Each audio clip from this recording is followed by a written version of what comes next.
Genesis 31-33. Jacob flees from Laban.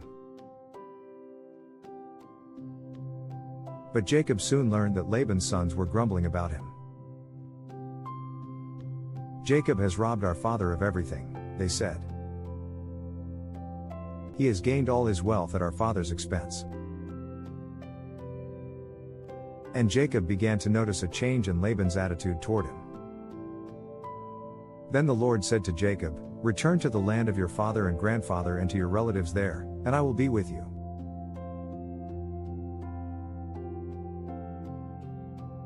So Jacob called Rachel and Leah out to the field where he was watching his flock. He said to them, "I have noticed that your father's attitude toward me has changed. But the God of my father has been with me. You know how hard I have worked for your father, but he has cheated me, changing my wages 10 times. But God has not allowed him to do me any harm. For if he said, 'The speckled animals will be your wages,' the whole flock began to produce speckled young.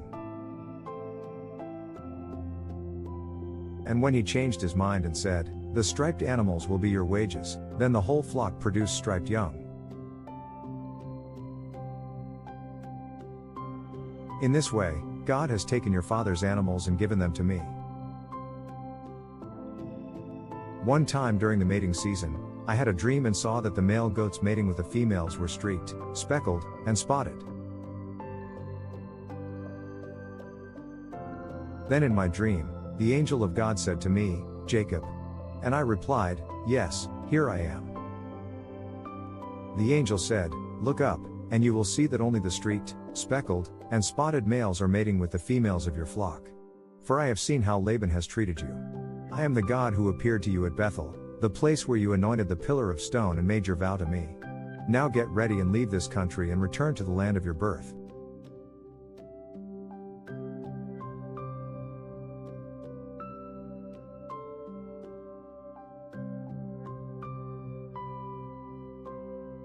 Rachel and Leah responded, "That's fine with us.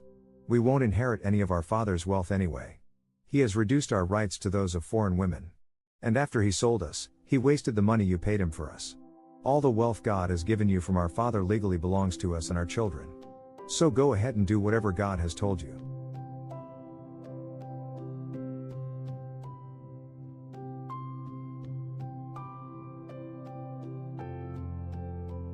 So Jacob put his wives and children on camels, and he drove all his livestock in front of him. He packed all the belongings he had acquired in Paddan Aram and set out for the land of Canaan, where his father, Isaac, lived. At the time they left, Laban was some distance away, shearing his sheep. Rachel stole her father's household idols and took them with her. Jacob outwitted Laban the Aramean, for they set out secretly and never told Laban they were leaving. So Jacob took all his possessions with him and crossed the Euphrates River, heading for the hill country of Gilead. Laban pursues Jacob. 3 days later, Laban was told that Jacob had fled. So he gathered a group of his relatives and set out in hot pursuit. He caught up with Jacob 7 days later in the hill country of Gilead. But the previous night God had appeared to Laban the Aramean in a dream and told him, "I'm warning you, leave Jacob alone." Laban caught up with Jacob as he was camped in the hill country of Gilead, and he set up his camp not far from Jacob's. "What do you mean by deceiving me like this?" Laban demanded. "How dare you drag my daughters away like prisoners of war? Why did you slip away secretly? Why did you deceive me? And why didn't you say you wanted to leave? I would have given you a farewell feast, with singing and music, accompanied by tambourines and harps. Why didn't you let me kiss my daughters and grandchildren and tell them goodbye? You have acted very foolishly. I could destroy you, "But the God of your father appeared to me last night and warned me, 'Leave Jacob alone.' I can understand your feeling that you must go, and your intense longing for your father's home. But why have you stolen my gods?"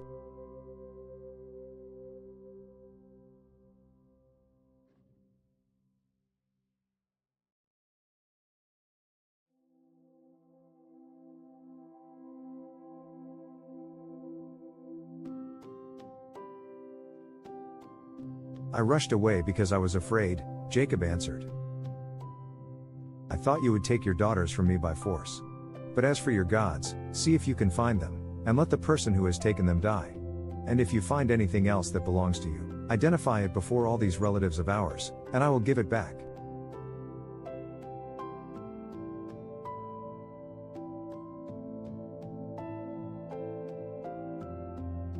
But Jacob did not know that Rachel had stolen the household idols. Laban went first into Jacob's tent to search there, then into Leah's, and then the tents of the 2 servant wives, but he found nothing. Finally, he went into Rachel's tent. But Rachel had taken the household idols and hidden them in her camel saddle, and now she was sitting on them. When Laban had thoroughly searched her tent without finding them, she said to her father, "Please, sir, forgive me if I don't get up for you. I'm having my monthly period."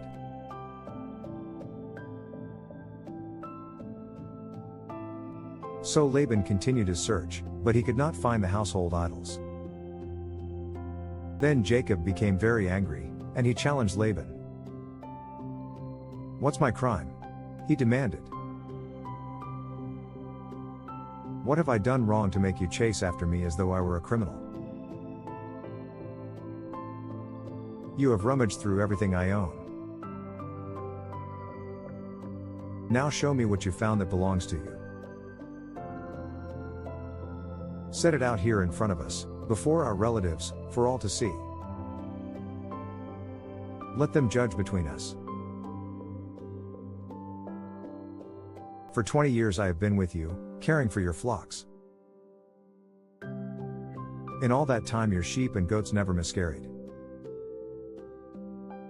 In all those years I never used a single ram of yours for food. If any were attacked and killed by wild animals, I never showed you the carcass and asked you to reduce the count of your flock. No, I took the loss myself. You made me pay for every stolen animal, whether it was taken in broad daylight or in the dark of night. I worked for you through the scorching heat of the day and through cold and sleepless nights. Yes, for 20 years I slaved in your house. I worked for 14 years earning your 2 daughters, and then 6 more years for your flock. And you changed my wages 10 times. In fact, if the God of my father had not been on my side, the God of Abraham and the fearsome God of Isaac, he would have sent me away empty-handed. But God has seen your abuse and my hard work. That is why he appeared to you last night and rebuked you.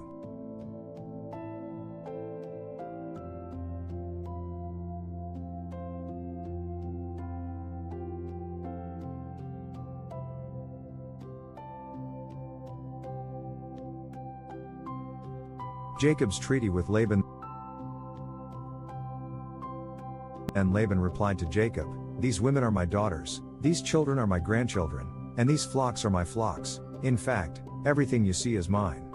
But what can I do now about my daughters and their children? So come, let's make a covenant, you and I, and it will be a witness to our commitment."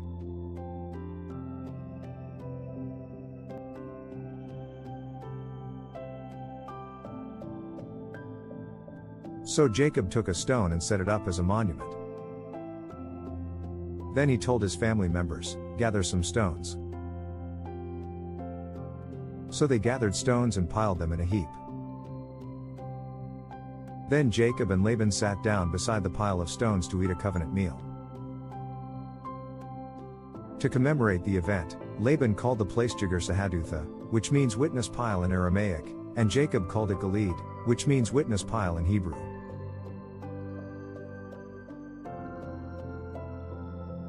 Then Laban declared, "This pile of stones will stand as a witness to remind us of the covenant we have made today." This explains why it was called Gilead, witness pile. But it was also called Mizpah, which means watchtower, for Laban said, "May the Lord keep watch between us to make sure that we keep this covenant when we are out of each other's sight."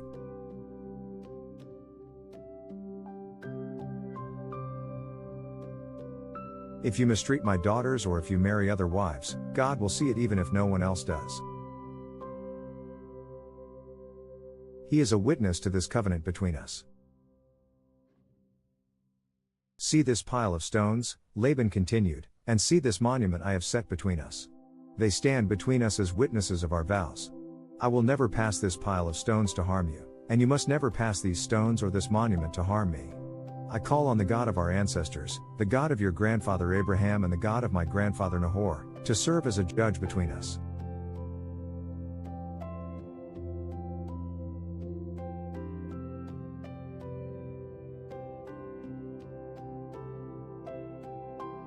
So Jacob took an oath before the fearsome God of his father, Isaac, to respect the boundary line. Then Jacob offered a sacrifice to God there on the mountain and invited everyone to a covenant feast. After they had eaten, they spent the night on the mountain. Laban got up early the next morning, and he kissed his grandchildren and his daughters and blessed them. Then he left and returned home. As Jacob started on his way again, angels of God came to meet him. When Jacob saw them, he exclaimed, "This is God's camp." So he named the place Mahanaim. Jacob sends gifts to Esau. Then Jacob sent messengers ahead to his brother, Esau, who was living in the region of Seir in the land of Edom. He told them, "Give this message to my master Esau, humble greetings from your servant Jacob. Until now I have been living with Uncle Laban, and now I own cattle, donkeys, flocks of sheep and goats, and many servants, both men and women. I have sent these messengers to inform my lord of my coming, hoping that you will be friendly to me."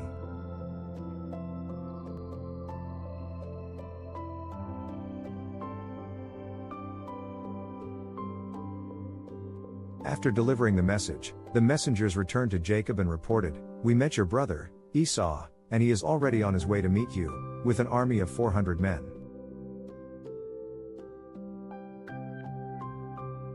Jacob was terrified at the news. He divided his household, along with the flocks and herds and camels, into 2 groups. He thought, if Esau meets one group and attacks it, perhaps the other group can escape. Then Jacob prayed, "O God of my grandfather Abraham, and God of my father, Isaac, O Lord, you told me, 'Return to your own land and to your relatives.' And you promised me, 'I will treat you kindly.' I am not worthy of all the unfailing love and faithfulness you have shown to me, your servant. When I left home and crossed the Jordan River, I owned nothing except a walking stick. Now my household fills 2 large camps. O Lord, please rescue me from the hand of my brother, Esau. I am afraid that he is coming to attack me, along with my wives and children. But you promised me, 'I will surely treat you kindly, and I will multiply your descendants until they become as numerous as the sands along the seashore, too many to count.'"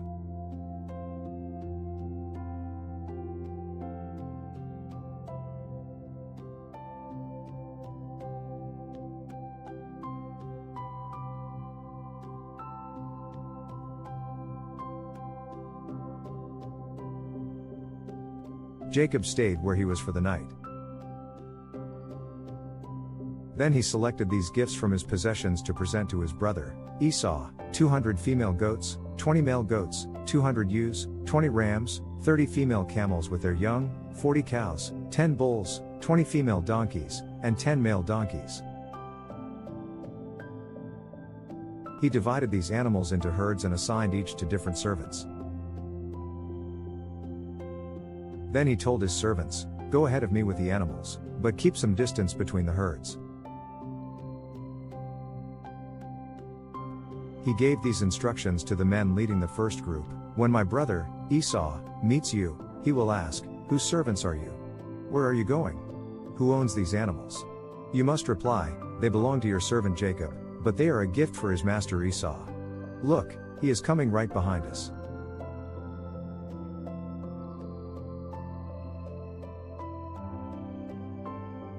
Jacob gave the same instructions to the second and third herdsmen and to all who followed behind the herds. You must say the same thing to Esau when you meet him. And be sure to say, look, your servant Jacob is right behind us.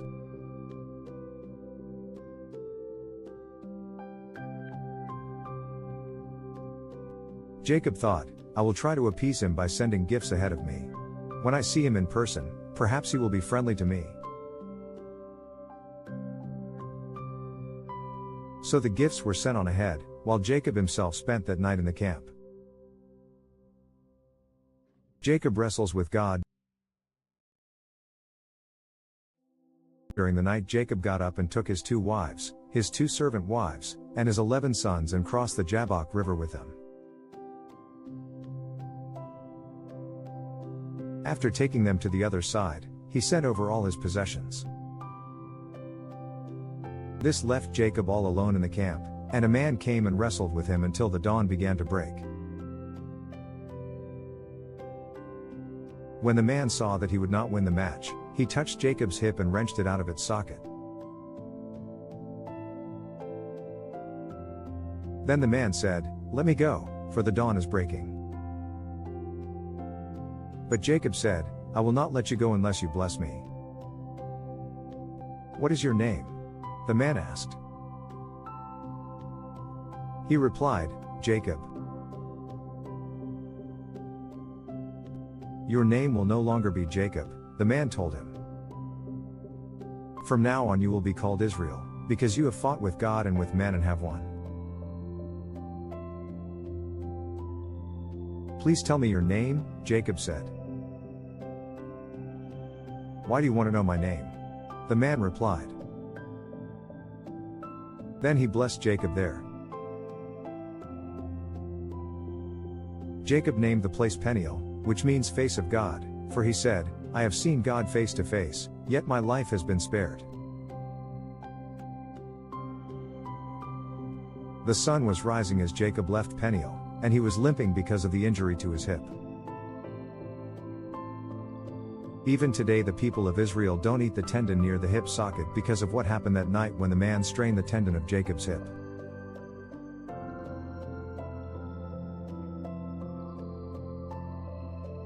Jacob and Esau make peace. Then Jacob looked up and saw Esau coming with his 400 men. So he divided the children among Leah, Rachel, and his 2 servant wives. He put the servant wives and their children at the front, Leah and her children next, and Rachel and Joseph last. Then Jacob went on ahead. As he approached his brother, he bowed to the ground 7 times before him. Then Esau ran to meet him and embraced him, threw his arms around his neck, and kissed him. And they both wept. Then Esau looked at the women and children and asked, Who are these people with you? These are the children God has graciously given to me, your servant, Jacob replied. Then the servant wives came forward with their children and bowed before him. Next came Leah with her children, and they bowed before him. Finally, Joseph and Rachel came forward and bowed before him. And what were all the flocks and herds I met as I came? Esau asked. Jacob replied, They are a gift, my lord, to ensure your friendship. My brother, I have plenty, Esau answered. Keep what you have for yourself. But Jacob insisted, No, if I have found favor with you, please accept this gift from me. And what a relief to see your friendly smile. It is like seeing the face of God. Please take this gift I have brought you, for God has been very gracious to me. I have more than enough.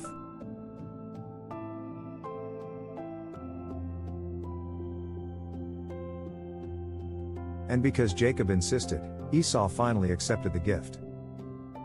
"Well," Esau said, "let's be going. I will lead the way." But Jacob replied, "You can see, my lord, that some of the children are very young, and the flocks and herds have their young, too. If they are driven too hard, even for one day, all the animals could die. Please, my lord, go ahead of your servant.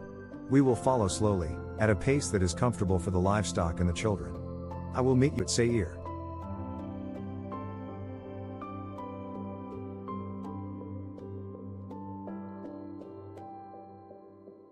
"All right," Esau said, "but at least let me assign some of my men to guide and protect you." Jacob responded, "That's not necessary. It's enough that you've received me warmly, my lord." So Esau turned around and started back to Seir that same day. Jacob, on the other hand, traveled on to Succoth.